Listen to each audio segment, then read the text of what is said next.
Déjame hacerte una pregunta. ¿Qué harías si la persona más importante de toda la historia llegara a tocar a tu casa?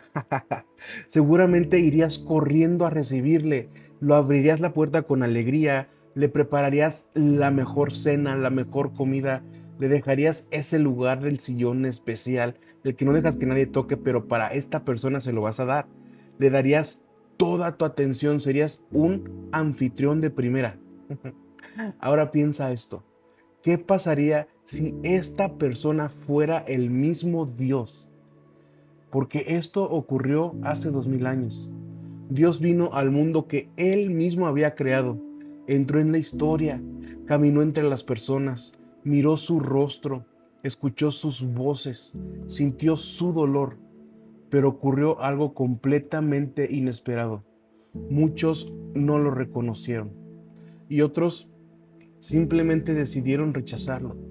El creador llegó a su creación y su creación le cerró la puerta. Y si somos sinceros, esto nos puede llevar a una pregunta bien incómoda. ¿Nosotros hubiéramos hecho exactamente lo mismo? Porque es bien fácil pensar, si yo hubiera estado allí, yo sí hubiera creído, yo sí lo hubiera seguido, yo jamás hubiera rechazado a Jesús. Pero la realidad es que lo rechazamos todos los días, cuando ignoramos su voz, cuando preferimos nuestro pecado o cuando vivimos como si no lo necesitáramos. Sin embargo, Juan nos da una noticia extraordinaria, porque aunque muchos lo rechazaron, hubo quienes sí lo recibieron. Y estas personas, Dios les dio el privilegio más grande que cualquier ser humano puede recibir, porque no simplemente los perdonó, no solamente van a ir al cielo algún día, sino que van a convertirse en hijos de Dios. Ese es el pasaje que vamos a estudiar el día de hoy. Es Juan 1 del 9 al 13. Y estoy convencido de que cuando terminemos este episodio entenderás que el texto no habla de personas hace 2000 años. Habla de ti y habla de mí. Qué gusto que estés aquí nuevamente. Mi nombre es Arturo Villagómez y esto es Te Presento a Jesús. Es un espacio donde abrimos la Biblia para descubrir quién es realmente Jesús, capítulo por capítulo, versículo por versículo. No tenemos prisa. ¿Por qué? Porque vivimos en una época donde muchas personas conocen el nombre de Jesús, pero muy pocas conocen verdaderamente quién es Él. Por eso es este proyecto, por eso existe, por eso nació, para ir directamente a la palabra de Dios y dejar que ésta cobre vida y que sea ella la que nos presente a Cristo. Si este contenido te está siendo de bendición, te invito a suscribirte. Cada semana estaremos recorriendo juntos el Evangelio de Juan, aprendiendo no solamente información sobre Jesús, sino conociéndolo de una manera genuina y profunda. En el episodio anterior vimos una verdad que es sumamente importante. El Verbo eterno se hizo hombre, vino a este mundo lleno de gracia y de verdad y nos reveló perfectamente al Padre. Pero eso nos deja una pregunta inevitable. Si Dios mismo vino al mundo, ¿por qué la mayoría no lo reconoció? ¿Y por qué lo rechazamos mientras otros sí lo recibieron? Precisamente esa es la respuesta que Juan comienza a responder en los versículos que vamos a estudiar el día de hoy. Pero antes de entrar al texto, necesitamos detenernos un par de minutos para entender el contexto, porque cuando mejor entendemos el escenario, más claramente veremos la grandeza del mensaje que Juan tiene que comunicar. ¿Ok? Entonces, antes de leer el pasaje de hoy, quiero que imaginemos un momento la escena. Juan el Bautista sigue predicando en el desierto. Está muy cerca del río Jordán. Miles de personas viajaban desde Jerusalén, desde Judea y de toda la región para poder escucharlo. Y los líderes religiosos ya comenzaban a investigarlo porque algo extraordinario estaba ocurriendo allí. Pero mientras todos tenían sus ojos puestos sobre Juan, Juan tiene sus ojos puestos en otra persona. Todo su ministerio tiene como un solo propósito: señalar a Jesús. Y eso nos lleva exactamente al lugar donde nos encontramos hoy. El versículo que vamos a estudiar ocurre todavía dentro del prólogo del Evangelio de Juan. Y esto nos hace hacernos una pregunta, una pausa. ¿Por qué? Porque el prólogo no solamente es una introducción del libro, en realidad es un resumen de todo el Evangelio. Es como si Juan nos entregara desde el principio todas las grandes verdades que después va a ir desarrollando durante los siguientes 20 capítulos. Por eso aquí aparecen temas como la luz, la vida, el nuevo nacimiento, la gracia, la verdad, el rechazo, la fe y la identidad de Jesús. Todo eso volverá a aparecer una y otra vez. Recordemos que Juan escribe diferente que Mateo, que Marcos y que Lucas, porque ellos normalmente responden a la pregunta ¿qué hizo Jesús? Pero Juan responde a otra mucho más profunda: ¿quién es Jesús? Y esa es la diferencia. Es lo que cambia completamente la forma de leer o de estudiar este evangelio. Porque Juan no solamente quiere que conozcas las obras de Jesús, quiere que lo conozcas a Él en persona. Juan no quiere simplemente informar, Él quiere provocar fe. Y más adelante, en el mismo Evangelio, en Juan 20:31, Él va a decir: estas cosas se han escrito para que crean que Jesús es el Cristo, el Hijo de Dios, y para que creyendo tengan vida en su nombre. Ese es el propósito de este libro. Y precisamente por eso llegamos a un momento bien importante. Hasta ahora, Juan nos ha mostrado quién es Jesús en la eternidad. Nos dijo que es el Verbo, que estaba con Dios, que era Dios, que creó todas las cosas, que en Él estaba la vida, que esa vida era la luz de los hombres. Pero ahora ocurre algo inesperado. La luz llega al mundo y el mundo no la reconoce. Aquí comienza uno de los grandes contrastes que veremos durante todo el Evangelio de Juan. La luz contra tinieblas, verdad contra rechazo, fe contra incertidumbre, vida contra muerte. Y Juan nos mostrará que todos los seres humanos terminan respondiendo a una de estas formas: o lo recibes o lo rechazas. No existe un punto medio. Y eso hace que este mensaje sea tan profundo y tan personal, porque mientras los estudiamos, no solamente vamos a descubrir cómo reaccionó el mundo hace 2000 años, también vamos a descubrir cómo estamos reaccionando nosotros hoy. Así que vamos a abrir la Biblia en el capítulo 1 y vamos a leer desde el versículo 9 hasta el versículo 13. Dice: la luz de la vida era real. Cada persona que entra en la vida es atraída a la luz por Él. Él estaba en el mundo. El mundo existe a través de Él y sin embargo el mundo ni siquiera lo notó. Vino su propia gente, pero ellos no lo quisieron. Pero a quienes sí lo quisieron, más los que creyeron que era lo que afirmaba ser e hicieron lo que Él decía, Él los convirtió en verdaderos hijos de Dios. Estos son los engendrados por Dios, no engendrados por sangre, ni por carne, ni por relaciones sexuales.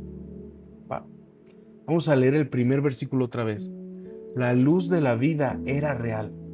Cada persona que entra en la vida es atraída a la luz por Él. ¡Qué forma de empezar! ¡Qué forma en la que Juan empieza! No vuelve a mencionar el nombre de Jesús inmediatamente. Lo llama luz verdadera. ¿Por qué? Porque viene desarrollando esta imagen desde el versículo 5. La luz resplandece, la oscuridad intenta detenerla, pero no puede. Y ahora la luz, esa luz, llega al mundo. Aquí Juan no está hablando simplemente de conocimiento intelectual. No dice que Jesús vino a enseñarnos algunas cosas, dice que vino a iluminar. Y eso cambia completamente el panorama, porque la luz no solo muestra el camino, la luz también revela lo que está escondido. Cuando enciendes una lámpara en un cuarto oscuro, no creas el desorden. Simplemente haces visible el desorden que ya estaba en el cuarto. Y eso mismo es lo que hace Cristo. Su presencia revela nuestro verdadero estado. William Barclay dice algo bien interesante. Él explica que nadie nace completamente apartado de la influencia de Dios. Todo acto de bondad, todo deseo de justicia, toda hambre espiritual, toda búsqueda sincera de la verdad existe porque la luz sigue iluminando al ser humano. Es decir, si hoy alguien desea buscar a Dios, es porque Dios ya empezó primero a buscarlo a Él. Nadie despierta espiritualmente por accidente.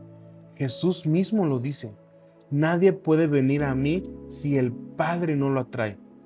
Fíjense, Juan utiliza la expresión la luz verdadera para diferenciarla de todas las luces falsas que puedan existir, porque el mundo te puede ofrecer un chorro de luces. La filosofía promete iluminación, la ciencia promete respuestas, el dinero promete seguridad, la fama promete identidad, la religión promete aceptación, pero ninguna de ellas puede hacer lo que solamente Cristo puede hacer. Ellas iluminan ciertas áreas de la vida, pero Jesús ilumina el corazón. Y aquí queremos hacer una pausa, o vamos a hacer una pausa, porque vivimos en la generación con más información de toda la historia. Sabemos utilizar inteligencia artificial, tenemos internet, podemos aprender cualquier cosa en minutos, pero nunca hemos vivido con tanta ansiedad, con tanta depresión, con tanta confusión acerca de quiénes somos nosotros. ¿Por qué? Porque información no significa iluminación. Puedes saber muchas cosas, puedes saber un chorro de cosas y seguir viviendo en oscuridad. La verdadera luz no es una idea, la verdadera luz es una palabra y esa persona tiene nombre, Jesús. Sigamos leyendo.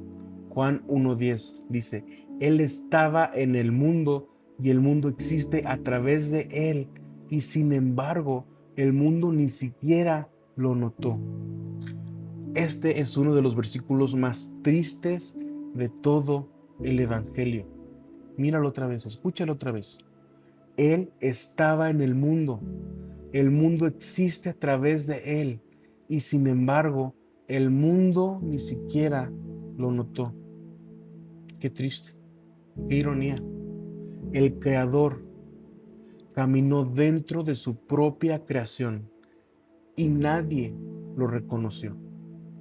Imagínate, imagínate que tú estás construyendo una casa, diseñas habitación por habitación, escoges cada detalle, el color, la piedra, si es mármol, si es granito, y un día cuando entras, hay personas que ya viven allí, habitantes, y dicen, ¿tú quién eres? ¿Quién eres tú? Eso fue exactamente lo que ocurrió con Jesús. David Guzik dice que este versículo muestra hasta qué punto el pecado ha afectado al ser humano.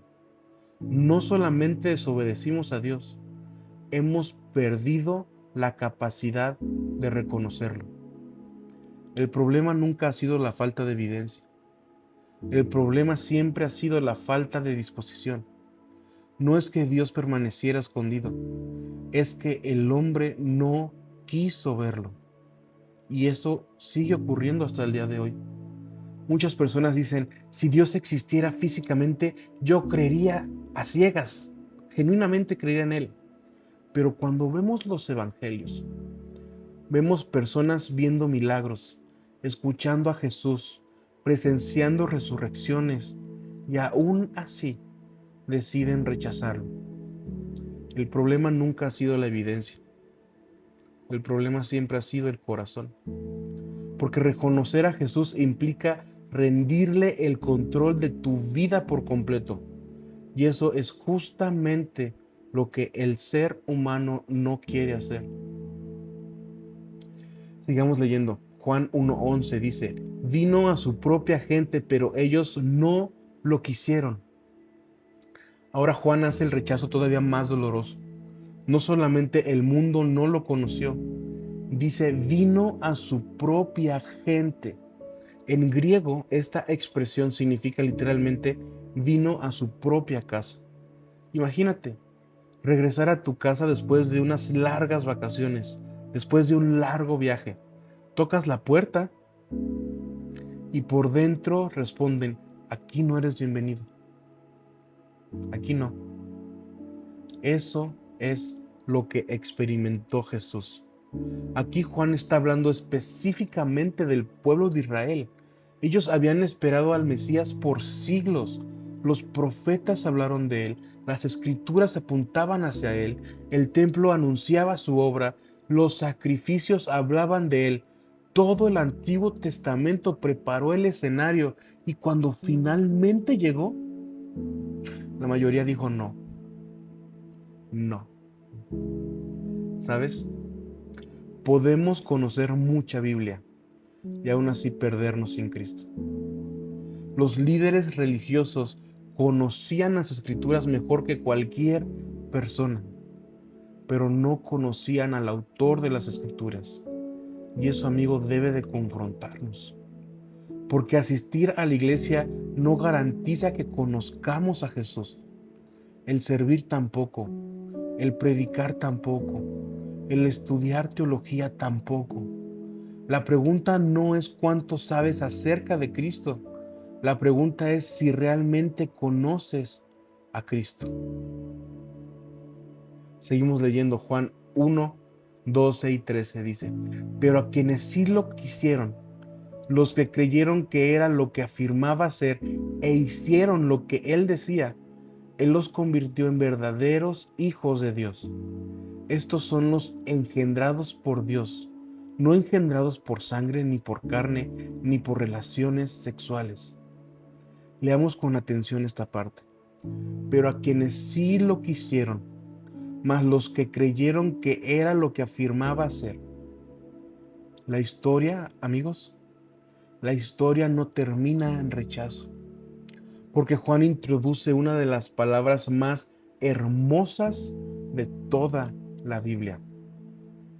Más. Más. Me encanta esta palabra porque cambia completamente la historia. El mundo lo rechazó, pero algunos lo recibieron. Siempre van a haber personas que le abrirán la puerta. Siempre habrán corazones rendidos. Siempre habrán hombres y mujeres que van a creer. Y escucha la promesa: a todos los que le recibieron, a los que creen en su nombre, les dio potestad de ser hechos hijos de Dios. Recibir a Cristo no significa simplemente aceptar que Él existió. Significa confiar completamente en Él, descansar en Él, entregarle nuestra vida.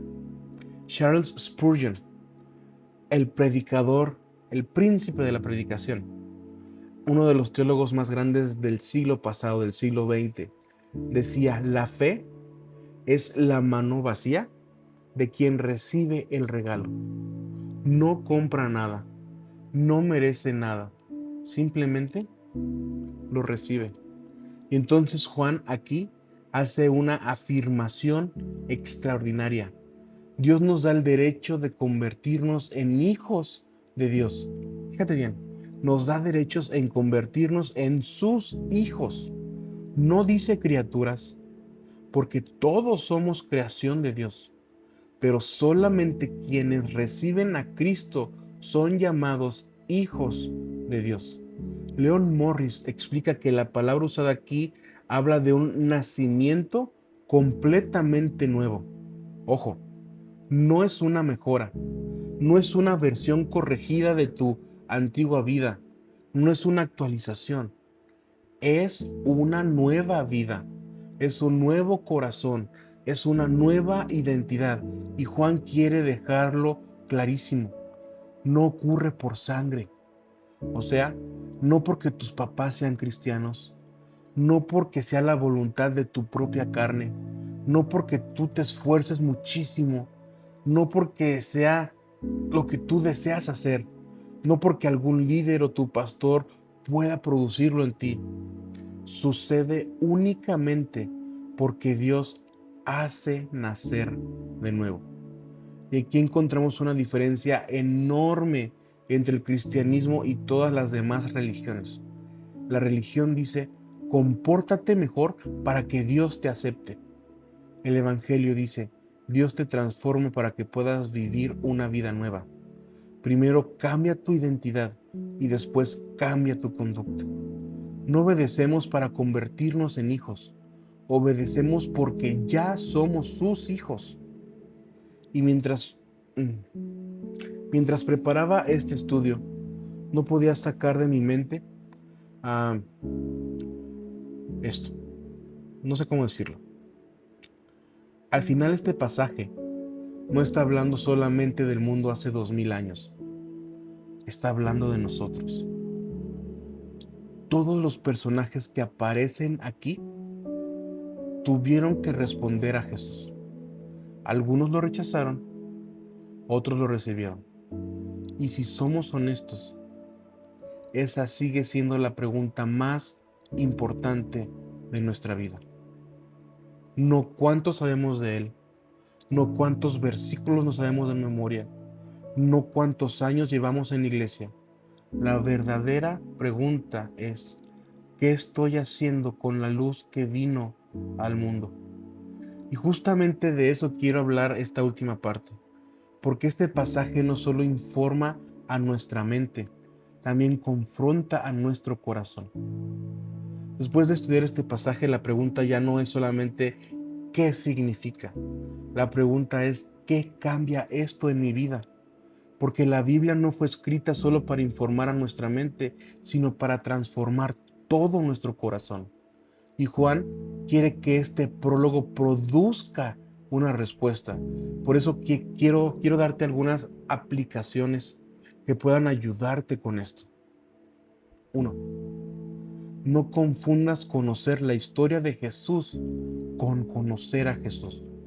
El versículo 11 dice, vino a su propia gente, pero ellos no lo quisieron. Y eso es impactante, porque quienes rechazaron a Jesús no eran personas completamente alejadas de Dios. Eran personas religiosas, conocían las Escrituras, esperaban al Mesías, iban al templo, pero cuando el Mesías llegó, no lo reconocieron, porque estaban tan acostumbrados a hablar de Dios, que cuando Dios estuvo frente a ellos no pudieron verlo. Y esto también puede estar pasándonos hoy.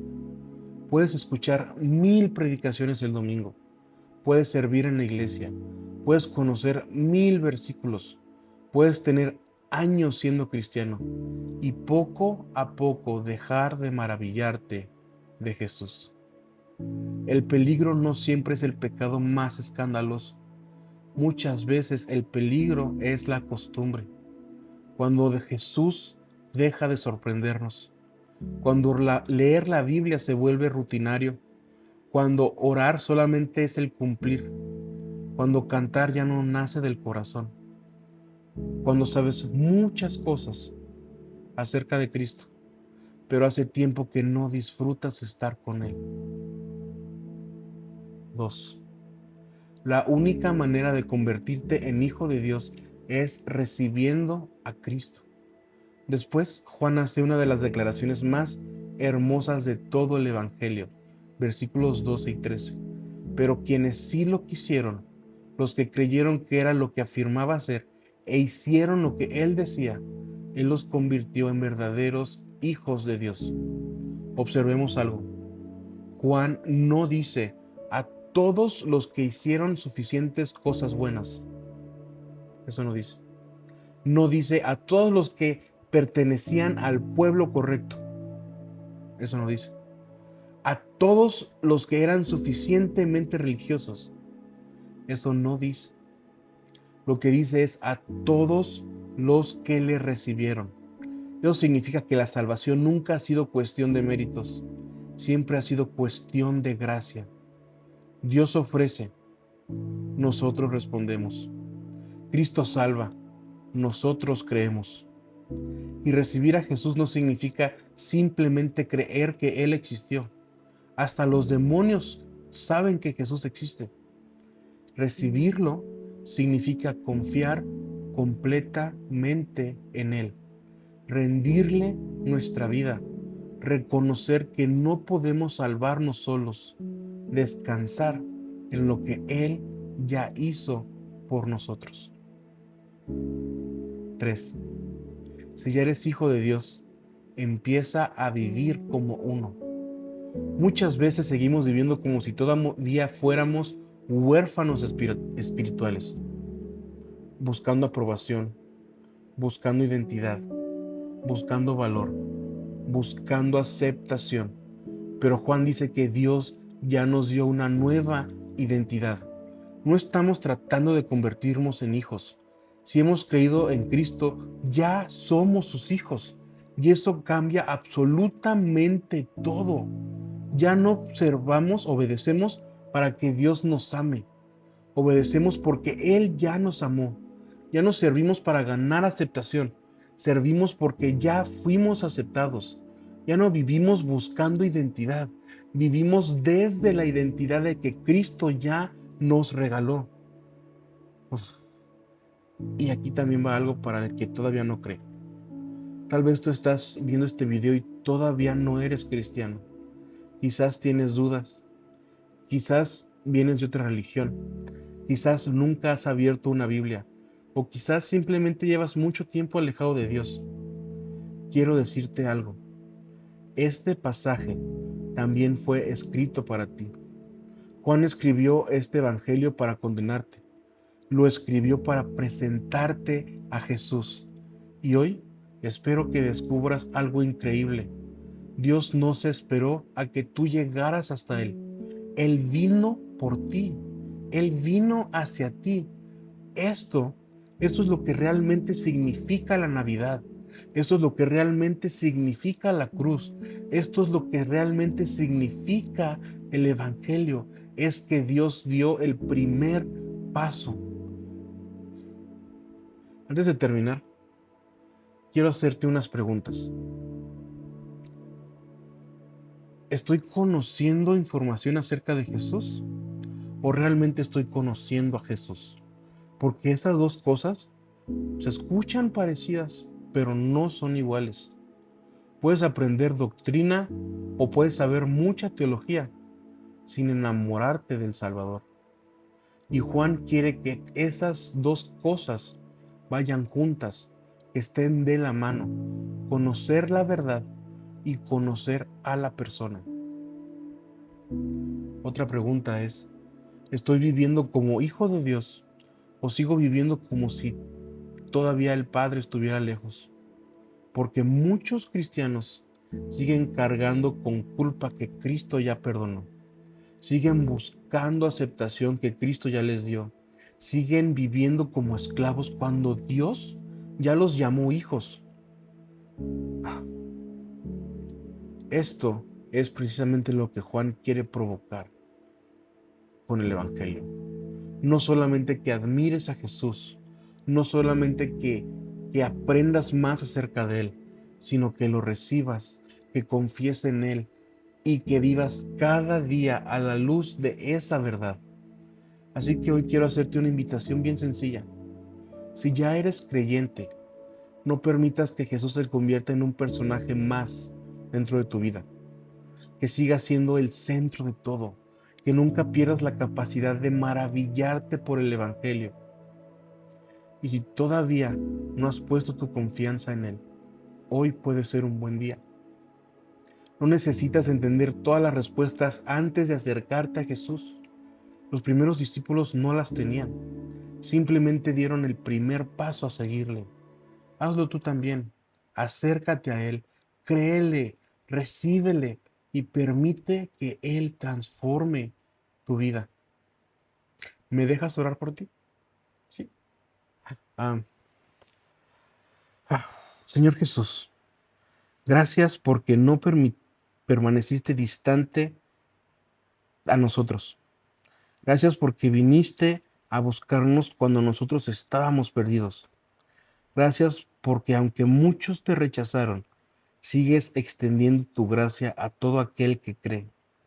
Hoy queremos recibirte una vez más con un corazón humilde. Enséñanos a conocerte, no solamente con la mente, sino también con el corazón. Que nunca perdamos el asombro por quién eres. Y si hay alguien viendo este video que todavía no ha puesto su fe en ti, toca su corazón. Muéstrale que en ti hay perdón, esperanza y vida eterna. Te lo pedimos en el nombre de tu Hijo Jesús. Amén. Gracias por acompañarme hasta el final de este capítulo. En el próximo episodio nos vamos a detener en un solo versículo, Juan 1:14, un versículo que muchos consideran el corazón del Evangelio de Juan. Y aquel verbo fue hecho carne y habitó entre nosotros. ¿Qué significa que Dios se hizo hombre? ¿Por qué Juan escogió precisamente esas palabras? ¿Y cómo es que cambia esa verdad nuestra forma de ver a Dios y de vivir nuestra fe? Vamos, acompáñame y lo vamos a descubrir juntos la próxima semana. Estoy seguro de que será uno de los episodios más profundos de toda esta serie. Y si este capítulo fue de bendición para ti, compártelo con alguien que también quiera conocer a Jesús. Recuerda, no estamos estudiando simplemente un libro, estamos conociendo a una persona, porque ese es el propósito de este canal, presentarte a Jesús. Nos vemos y que Dios te bendiga.